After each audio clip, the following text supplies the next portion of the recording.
or tactical team. Hey there guys, this is me, Malorian, and this is going to be another Orc Tactical Team. Now, the focus of this one here is going to be on the 2017 Steamroller package. Now, I really want to emphasize some caveats going into this one. At this point here, at the recording of this video, the real spoiler of it just came out this last weekend here at SmogCon, and so it was really kind of spoiled out first by our friends there at Party Foul, and then Will Pagani came on after and said, alright, this is what I can confirm, this is what I can say right now, and then a few more things were confirmed with a few, forum messages going back and forth, but really at this point here, not all the details are out. And that's really because it's not going to be play tested, and I guess that's the first thing, it's going to be play tested in April, and then won't be official until lock and load. So the information we're talking about right now is basically limited information on the draft that we kind of know spoilers about, but some of these things are so major that I really wanted to talk about them. Now, what I'm going to do here now is I'm going to now tell you what those spoilers and what those, well, releases were, and I'm then going to after talk about why some of them are okay and some of them are just absolutely horrendous ideas. Now, the first part of it is that your Steamroller, as you know right now, is almost completely changing. The scenarios, the way you're scoring, they're really doing a big update. In previous years, it was just small little tweaks here and there, a couple of different scenarios. Oh, we'll add domination. They did that a couple of years ago. But now, this is a big overhaul. Now, the first thing is that with your scenarios that you currently have, almost all of them are all gone. The only one that's going to be staying is Recon. Recon is the one with the one rectangle, 2 objectives, and 2 flags on the side. Otherwise, everything else, completely gone. Now, again, they could come back, but just slightly different. We'll have to kind of wait and see. We don't know anything else about the other scenarios yet. But as far as we know, all these other ones like Incursion and stuff, those are gone, and Recon is something we can use to saying, okay, at least this is something that these other rules will be applying to. The other thing that's going to be changing, and this one's maybe a little bit more minor, is they're going to be getting a little bit more prescriptive with the way that terrain goes down. Now, they did not really get into the details of this yet. They did say, oh, it's not going to be like, here's a map, and this is exactly where things go. But, I mean, over the years, the Steamrollers have been pushing for a little bit more terrain. First saying this many pieces, now we want this many. And, of course, we've always had the rules about where terrain can be placed in relation to the board edges and each other in zones. So this one will just be another step just to make sure what it seems to be having terrain in relevant spaces, right? So you have good terrain and it's not going to be an empty board or things moved aside. But again, I can't fully comment on this one until we actually see what those rules are. Now, the next part of this is kind of huge. Now, before this, sure, it's been stuff where like, okay, back in the day when I started, you need 3 control points to win. Okay, then they added up to 5 and there's domination. Well, now this is completely a huge another step, and now this is going to be that you need 6 control points more than your opponent. So at the very start of that, I was like, wow, okay, you're going to need a lot of these to try and win.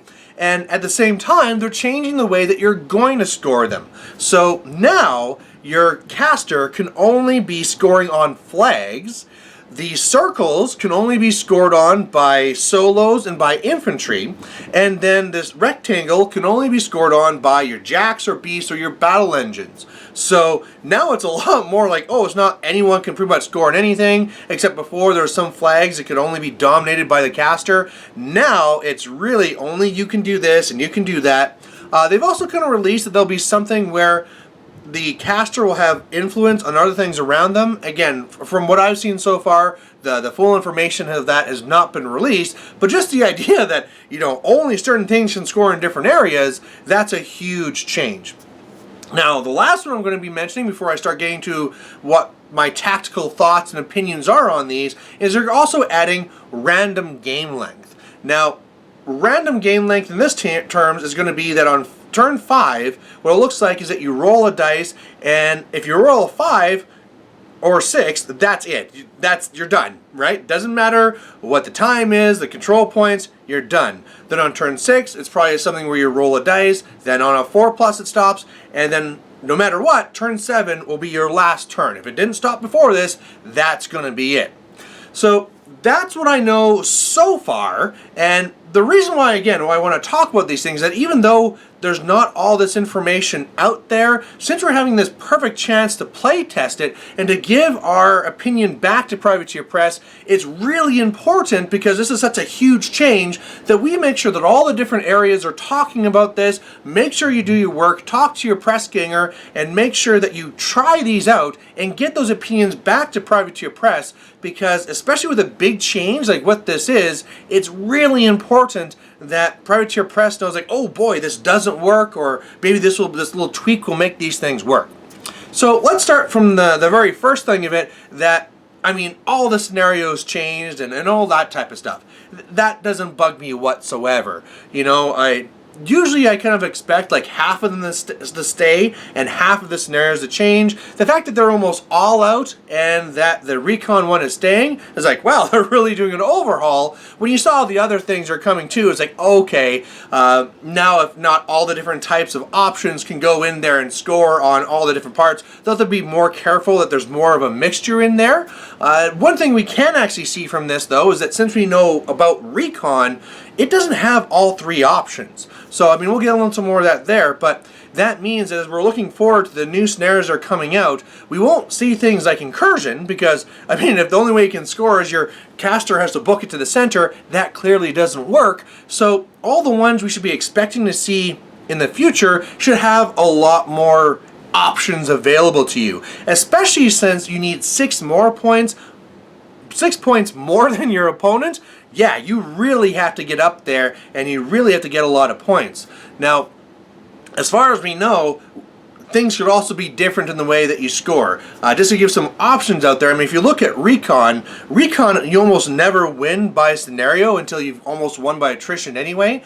But in that case there, I don't know if you're going to get more points, right? Maybe get 2 points if this influence things comes in, like if you're scoring but your caster's near, you get an extra one. We don't know that stuff. But all we know is that the scenarios coming forward are going to have to give different options, and you're going to have to be prepared for them. Now, talking about that, let's talk about how you need to now have a mixture in your list. And I think what really Privateer Press is trying to do with this idea that only the caster, the flag, the units on the circles, blah, blah, blah, blah, blah, is that they're trying to diversify lists and really try and penalize people who make skews, right? If you go into this and you say, I'm just going to only take jacks, well, if all of a sudden you're playing one with a circle, you can't score on that. You can still use anything you want to contest, but you can't score on that. Same thing for the opposite. If I just want to take a bunch of infantry, but not really any important jacks that can really get up there and hold a zone, well, I'm probably not going to be capturing that rectangle.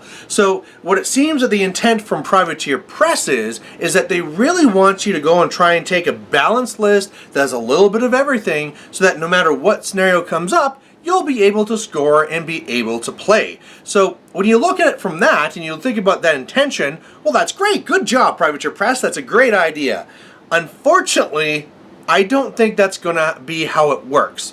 Now, I have a couple of experiences that I think are going to really show good examples of this, and one of it is going to be back from when I played Fantasy, and they actually did that there. They said, you know what, we want to encourage people to take infantry, so now the only way that you can score on some of these areas and these scenarios is that you have to only score it on the units that are so major that they have banners, or if you have your army standard bearer, those are the only things that are going to be counting towards these things, and so it really kind of forced you to do that. And it got kind of really weird because not all the different groups are the same. It's just like in Fantasy, it's the same thing with War Machine, where some ones are better with infantry, some ones are better with jacks, and so trying to force this balancing doesn't do the same thing for everybody. And you can start giving people real advantages that I don't think is really the purpose of this whole thing. And the other part was it too, is that if one group said like, okay, well, to score you have to be a unit with a banner, well, if I just make sure that unit dies, you can't score anymore. And that's a good segue into what my second example is, where I was playing a game up against a buddy of mine, Fraser. He was playing Kane 2, I was doing my drudges, and of course Kane 2 was doing awesome and doing lots of attrition, but the way I was going to win that game is that I was going to win by scenario. If the game kept on going, he would eventually kill all my stuff, clearly, but I could score before he did that, right? That's the beauty of War Machine. The brilliant thing that my opponent did is said, okay, well, if he can only score with these units here, you're under half, you're under half, you're under half, and just really targeting those units to take them out. And all of a sudden, I was in a situation where I realized I can't win. My units, what I was going to be using to score with, are now all under half. So they can't do their work they needed to. The only way I can score is for Thexus to run to the flag, and I mean, running towards Kane 2 is not usually the best thing to do. So yeah, that being applied to now is even going to be worse. If you're playing a game where the only way you can be scoring on these zones is with infantry, well, they can just target it and say like, okay, I'm just going to focus on this, take out that, or bring the infantry down the half, and you can't score anymore. All right, now what are you going to do? You're going to have to play my game. Or the same things, if it's jacks, okay, over there, you have all this infantry, and you got this one jack. If I just kill that one jack, though, you can't score. Okay, there you go. Killed ya. Have fun over there. And it just, to me, I don't see how that's tactically helping the game. You know, to me, this game, War Machine, is this beautiful balance of playing for attrition and assassination and scenario and death clock. And by doing that, you're really taking scenario out of the equation. The idea of where before I could try and play, and I love doing this, trying to get in there, and I've actually won games by killing nothing because I get in there with Haley 2 and infantry, jam guys out, score, score, score, and win. Like, that's gone. And maybe, you know, I'm taking it a little bit more personally because that's my play style, but like I explained, that's really going to be affecting everyone, no matter what type of lists you're taking.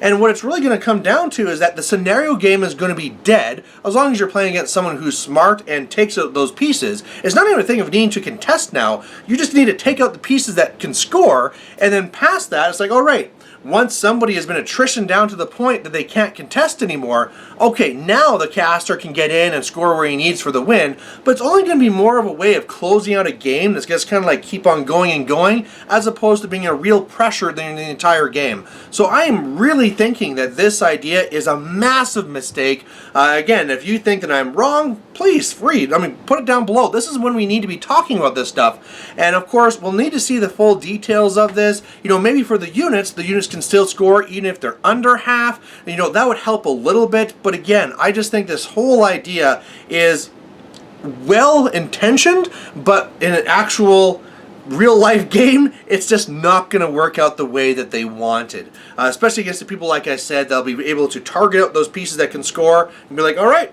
guess it's an attrition game again. Scenario's gone. Now, the other piece of it too that was brought in was random game length, and this whole idea where the game can randomly end. Now, looking to Privateer Press, and the reason why they might want to do this is the same reason why Games Workshop wanted to do it. The idea is that if you're getting near the end of the game and you knew that you were going last, you'd just be going all in and just trying to make sure you win this.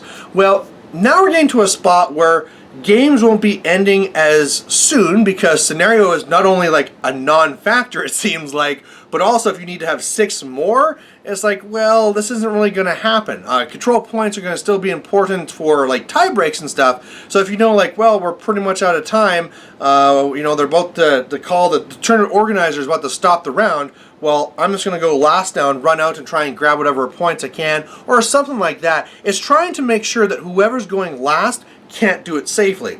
So on turn 5, if you're going last, well, I don't know if this is going to be it. I might want to run forward and try and get all I can, but I might go all out, and if there's a turn 6, oh my god, I'm now out there, they're coming all at me, and now again, at the end of turn 6, do I want to go out? Is there going to be a turn 7? You don't know. Now, the thing that Will Pagani said about this, and I might as well just be saying Privateer Press rather than him because he's speaking for them, was that really people shouldn't be freaking out about random game length, because out of all their playtesting that they've already done, it almost never comes up. So don't talk about it. I mean, you should know from playing War Machine that most games are done by like turn 4 or turn 5, so the idea that there might not be a 6 or 7 really won't matter.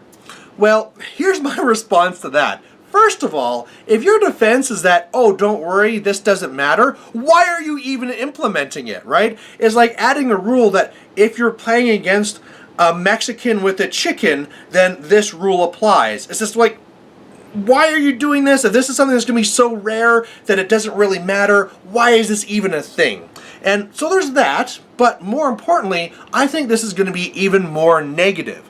When we played with random game length in our GW days, Games Workshop, it led to a lot of really negative game experiences. Because what random game length does is ends the game sooner than it normally would, right? Oh, roll the dice, it stops at turn 5, if it gets that far. Now, what's going to happen in that case is that people are going to already start extrapolating out, right? And say like, oh, if it just wouldn't have been for that one roll, I could have won this. This game just stole me the win because you rolled a 5+ and it ended right now. And there's just no reason to add this. And then sometimes it's more of a thing of the players just thinking about it and trying to do that more theory machine. But in other cases, it's really, really clear. Okay, you just did this and you're up on control points, but I'm in a spot where I was about to kill your caster. Your caster is standing in front of all my jacks and my caster too, and I was just about to kill you, but the game ended. So because of that one roll, you win, and if the roll would have gone the other way, I win. So do you really want a single dice roll to be determining that? I don't see any reason why that's the point.